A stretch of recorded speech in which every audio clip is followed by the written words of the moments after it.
Thank you very much. Okay, does anybody want to start?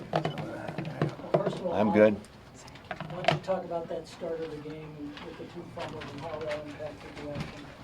Well, it certainly wasn't easy, after being in position to score 2 touchdowns and not getting any points. But I'll tell you what was probably the best thing about that is that we just came back and had to keep playing. It was probably real good for us. I wouldn't want to do that every week, but some more lessons there about playing the game of football and also how you've got to keep playing. And I thought our kids at least did that, but boy, it probably didn't have to be like that score-wise. How well did not just your offensive line, but your skill players block tonight? You got more than 300 yards rushing, so you did something right. How well did that whole group block? I thought, Northwestern, like they did against Duke a week ago, they made it really hard sometimes to run up the middle, and we were having a difficult time. But then we got some edge runs. Tommy hit some runs. We got a little bit of a variety going that way. I thought our offensive line stayed with it, and I thought by the end, actually, we were moving the pile the other way. And it took a long time to do that in the game, to get to do that. But when you do, the tide usually turns. And I thought that was a big factor in the fourth quarter. How satisfying is it to want to say you want to run the ball and actually make it happen? Yeah. You guys have this so far this year. I'm really pleased with that. I think it has to remain a part of our identity. And finding decent, good ways to run it besides having our foundation plays that we can just run and gain yards with. So, I think that as the team grows in this feeling and sees it as something that we have to do and is real important to our success, then something that can grow. Okay, Mike, other than you mentioned the foundation plays, but how big is the quarterback run game and the development of that with Danny and his play calling and the whole thing? Yeah, it was a great mixture, wasn't there? Really good stuff, I thought, with the ability to run the tailback or run the quarterback and mix that stuff together. And I thought that there were a couple, at least three drives in there. There was just a great mix that I thought we kept the ball a long time. One time we didn't score, but I thought we still had some great plays that really used a lot of the clock. And then, that last 8-9 minutes, the clock was probably the biggest issue. Points would have been great, obviously, for us, but we took some good time off the clock and was disappointed we didn't down the ball inside the 10, but besides that, it was still a good drive. How efficient was Tommy tonight, just with his throws underneath and the running game and everything, just managed a good game, it felt like? Yeah, I thought that there were a lot of good plays like that, and we of course want to continue to be better and better as we go. But boy, he hit some good ones and some timely ones for sure, and a good mixture. And I thought that one of the major plays in the game was the double move play by Alonzo Moore that we hit for a touchdown. That wasn't a touchdown, was it? But it was close, yeah. Mike, And we know close isn't the whole final answer all the time, don't we? But it was close. Describe how you've developed that quarterback run game over the last 12 months, because it seems much different than it was last year at this time. Yeah, I'd say it is different for sure, and we I think through us practicing it with this team and frankly us learning more and more about it, and it's helping for sure, and I think that we got a good picture of what it could look like in the bowl game, and so we've kind of just worked on it since then. I'd say is the best answer. It's a balance, though, right? I mean, you don't want to lean on it too much because then you. No, not unless it gains a lot of yards, Dirk. I'm just kidding. You're right. There is a balance there, but we want to have balance in our whole running game. I know I mentioned the tailback and the quarterback, and we like receivers carry the ball once in a while too, because it adds some spice to it. And we're not really we made a couple of good plays with receiver runs tonight, but they don't feel like they're identity runs for us yet. So. Did you see something on Jordan's touchdown run that you can take advantage there? What did you see on that touchdown? Well, they were definitely doing a good job, with run defense up the middle. And so the opportunity probably to hit an edge play felt pretty good. And some of that stuff is not necessarily, is it exactly the right defense, but sometimes it's just a counter punch that you kind of fool somebody with.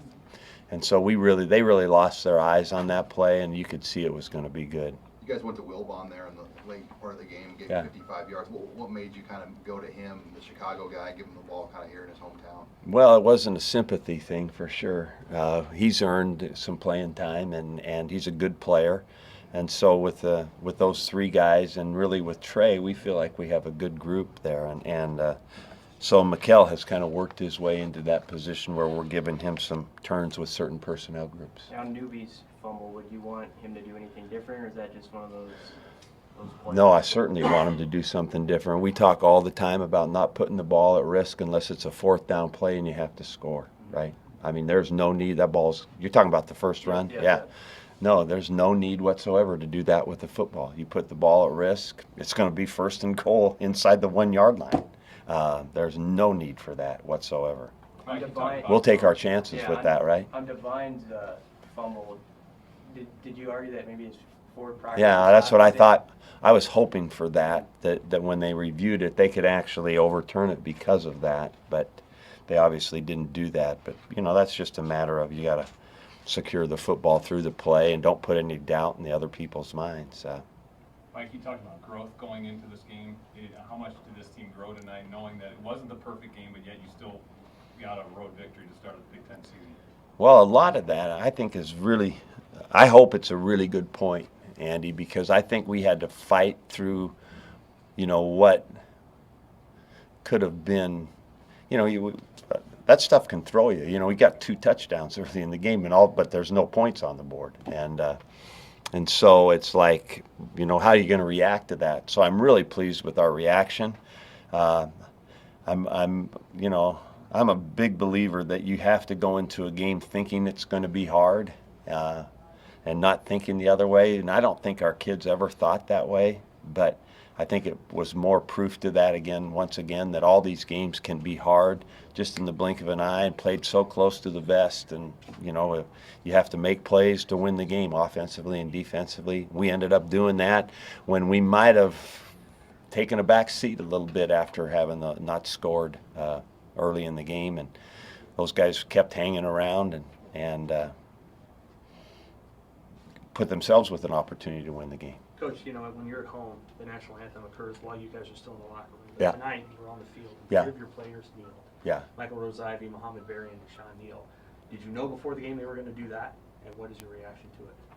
I found out last night, Sam, as a matter of fact, one of them, Michael, approached me about it and wanted to talk to the team. And so we set a time this morning after one of our walkthroughs that he explained to the team.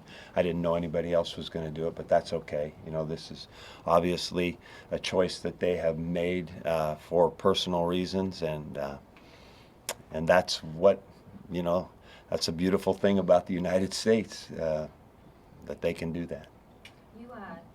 Road game, but you had quite the crowd here today. Oh my gosh. What was that like for having It was- almost a home crowd? People have told me about that coming up here, and I was just unbelievably impressed with that. That's just that great loyalty and following, and it's just it's unbelievable to have that kind of crowd, that many more people than the other team at the game. It's crazy. How much of a factor does that play? Big. I think it's a definitely. We talk about identity in football. That's an identity for Nebraska, the whole state of Nebraska, and how much they care and how much they like their team and support their team. It's a real identity statement by everybody about the Cornhuskers. That's pretty special. Do you know anything last about one. Tanner Farmer's injury or inward? Ankle? Don't know how bad yet. Any Right. other guys nicked, or how do you come out of it? Well, Alonzo's got that shoulder right, and it got to the point where it was bothering him so much that he couldn't go back in. Now, what will happen there we won't know till the middle of the week or later, like last week, and I hope he can get back and play, and then we got a bye after that, so I think he could get well, but that thing's going to bother him for a bit. Tanner's isn't like a big injury though, or you Well, you know, when they start talking about ankles, the next thing that we want to know is it a low ankle, high ankle, whatever that is. So yeah, it could be worse in one case scenario than another, but I don't know that yet. All right, Okay. thank you. Okay.